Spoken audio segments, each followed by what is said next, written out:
Мында ошол экстерн жамаатынан, Инкар Якын жамаатынан кайтып аткандар бар. Биз туура түшүн менен кабыл кылыш керек.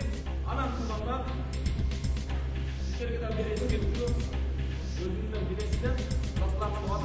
Инкар Якын уюмунан өз калоосун баш тарттык. Андан кийин мындан ары биз бул уюмдун ошол мыйзамсыз экендигин билдик. УКМК тарабынан түшүндүрүү иштери жүргүзүлүп, мен Якын Инкар уюмунан баш тартам.